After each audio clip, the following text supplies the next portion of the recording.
You know what's funny? Horror movies have spent decades convincing us that the most terrifying thing about a chainsaw is the person holding it. Thanks to the Texas Chainsaw Massacre, generations of people hear that unmistakable brrrr and immediately think, well, somebody's about to have a really bad day. But ask anyone who's repaired chainsaws for a living, and they'll tell you the real horror story usually isn't the chainsaw, it's what gets poured into it. Most chainsaws don't die because they're old. They die because of fuel mistakes. One wrong gas can, one bad fuel mix, or one tank of stale gasoline can turn an expensive professional saw into a very heavy paperweight. And the fastest way to do that has a name. Mechanics call it straight gassing. Have you ever filled your chainsaw using the same gas can you use for your lawn mower? If the answer is yes, you're only one absent-minded afternoon away from destroying a perfectly good engine.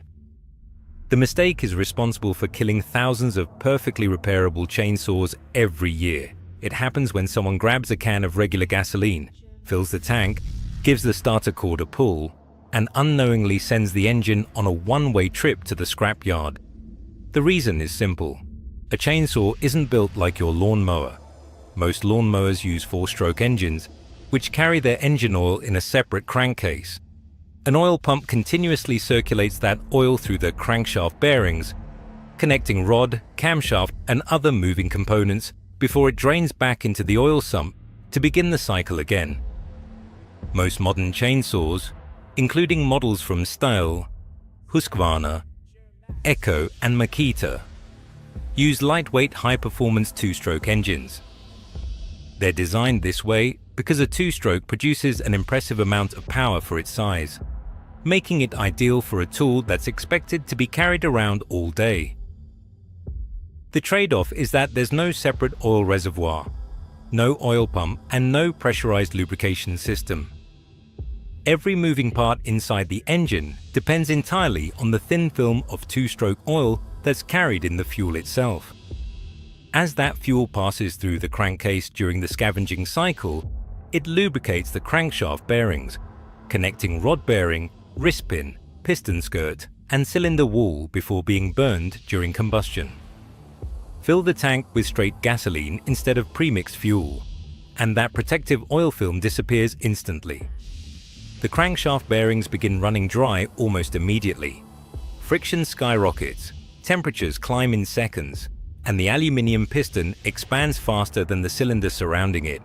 Before long, the piston starts dragging against the cylinder wall until molten aluminium transfers onto its surface in what's known as a thermal seizure. One moment, the engine is screaming along at over 12,000 revolutions per minute. The next, you hear a sharp metallic screech. Everything locks solid, and the starter rope refuses to move because the piston has effectively welded itself to the cylinder. That's why mechanics call straight gassing one of the fastest ways to destroy a perfectly healthy chainsaw engine.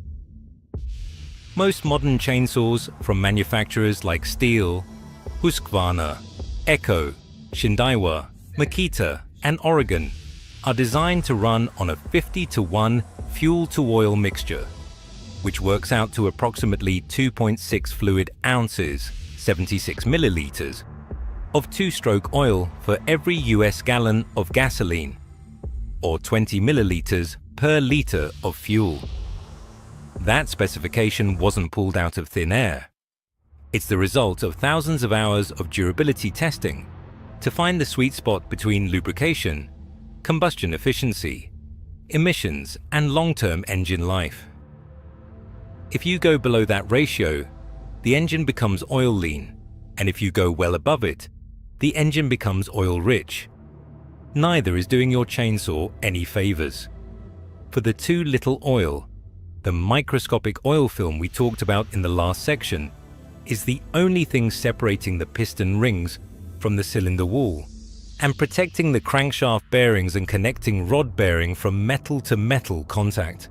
If you reduce the amount of oil in the mixture, that protective film becomes thinner than the manufacturers ever intended.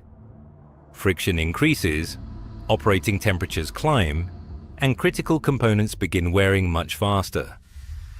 The most frustrating part is that both problems can produce similar symptoms like hard starting, poor idling, loss of power, and excessive smoke. That sends plenty of owners chasing the wrong fault. They replace spark plugs, adjust carburetors, or even buy replacement parts. When the real culprit is sitting in the fuel can, they mix themselves. Fortunately, avoiding all of this couldn't be much simpler. Instead of guessing, use a proper mixing bottle, a graduated measuring jug, or the pre-measured 2-stroke oil bottles that are designed to treat exactly 1 gallon of gasoline. Add the oil first, or immediately after filling the can, seal it tightly, and give it a thorough shake so the oil disperses evenly throughout the fuel before you pour it into the saw.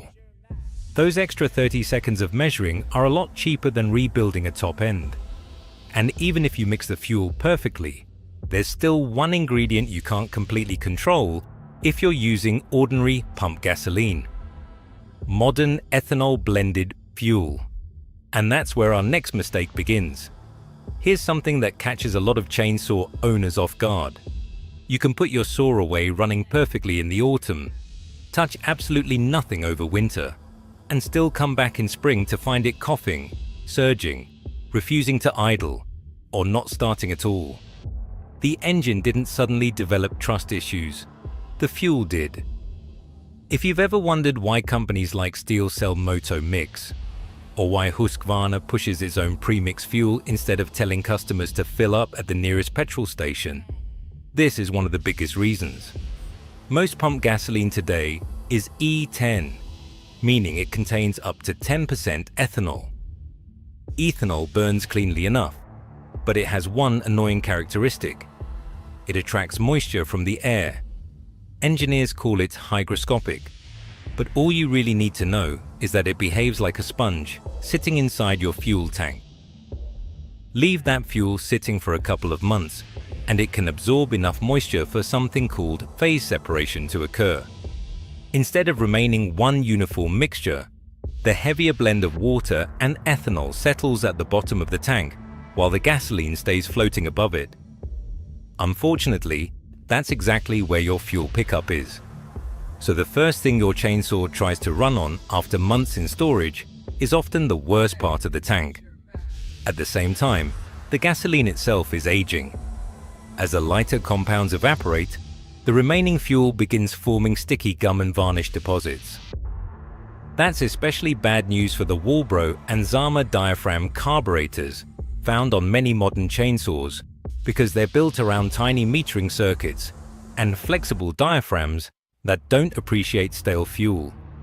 It doesn't take much varnish to upset that system. Suddenly, the saw starts easily enough, but stumbles when you squeeze the throttle.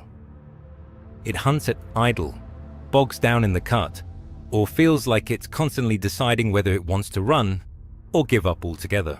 Most people blame the carburetor, and technically, they're not so wrong. But the carburetor is usually the victim, not the culprit.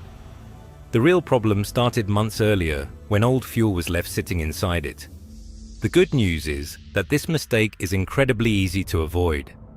If you only use your chainsaw occasionally, ethanol-free premix fuels like Motomix or True Fuel stay stable far longer than ordinary pump gasoline. If you're mixing your own fuel, only prepare what you'll use within the next month or so, and add a quality fuel stabilizer if the saw is going into storage. Fresh fuel is a lot cheaper than rebuilding a carburetor. And speaking of things that quietly rob your chainsaw of performance, the next mistake hides somewhere most owners never think to look.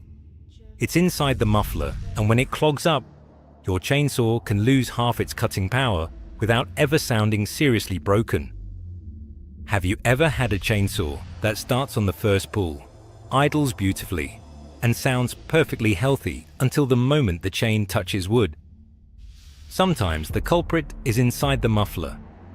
Tucked behind a small cover on many modern chainsaws is a fine piece of stainless steel mesh called the spark arrestor screen. It isn't there to make the engine run better. Its real job is safety. As hot exhaust gases leave the cylinder, That screen traps burning carbon particles before they can shoot out of the exhaust and start a grass or forest fire. In many areas, including public forests in North America, a functioning spark arrestor isn't just recommended, it's a requirement. Every time a two-stroke engine burns fuel, tiny amounts of carbon are produced. That's perfectly normal. But old fuel, cheap two-stroke oil, an overly rich fuel mixture, or hours of idling can dramatically increase those carbon deposits. Instead of leaving through the exhaust, they begin baking onto the wire mesh one microscopic layer at a time. You won't notice it at first. Then one day, the engine starts feeling lazy under load. That's because your chainsaw now has an exhaust restriction. A two-stroke engine depends on efficiently clearing burned gases from the cylinder before drawing in a fresh fuel-air charge, a process engineers call scavenging. When the spark arrestor becomes clogged, exhaust back pressure increases, making that scavenging process less effective. Fresh mixture can't enter the cylinder as efficiently, combustion suffers, and the engine loses the crisp throttle response it was designed to have. It's the mechanical equivalent of asking an Olympic sprinter to breathe through a coffee stirrer. The engine still runs, obviously the problem is it just can't breathe properly. However, fixing it is one of the easiest maintenance jobs on the entire saw.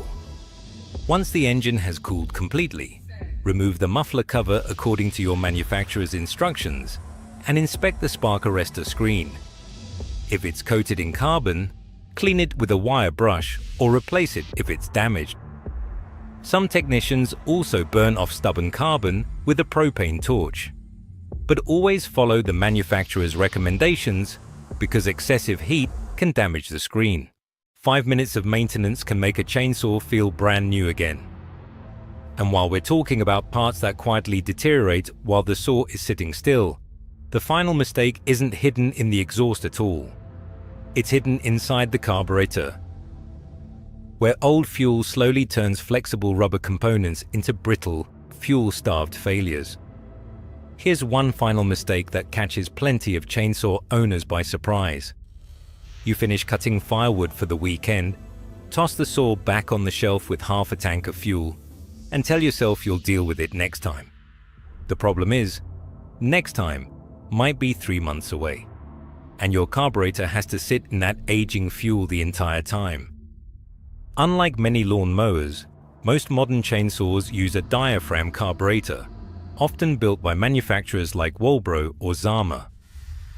Instead of relying on a float bowl, these carburetors use a flexible fuel pump diaphragm and a metering diaphragm to draw fuel from the tank and deliver precisely the right amount to the engine, even when the saw is being held sideways or upside down.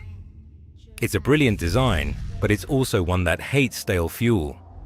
As old gasoline evaporates, it leaves behind sticky varnish deposits that can coat the tiny metering needle and internal passages. At the same time, the diaphragm itself can stiffen and lose the flexibility it needs to pump fuel properly.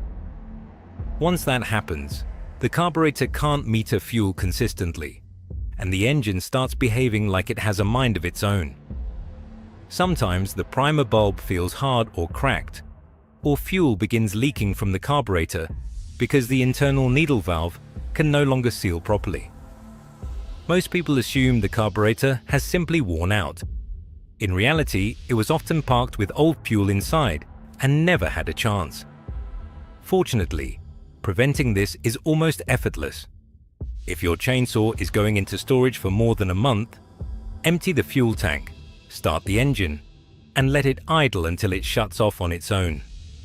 That allows the carburetor to run dry, leaving far less fuel behind to evaporate and form varnish. If you prefer storing it with fuel, use a quality stabilized premix that's designed for long-term storage instead of untreated pump gasoline. A few extra minutes before putting the saw away can save you from buying a carburetor rebuild kit or an entirely new carburetor the next time you need it. Because the truth is, chainsaws aren't fragile machines. They're incredibly tough, but they're also incredibly precise. Give them the right fuel, the right oil, and just a little routine maintenance, and they'll happily spend years chewing through logs instead of chewing through your wallet. If you found at least one mistake you've been making, hit subscribe, because the next expensive tool you save might be sitting in your garage right now.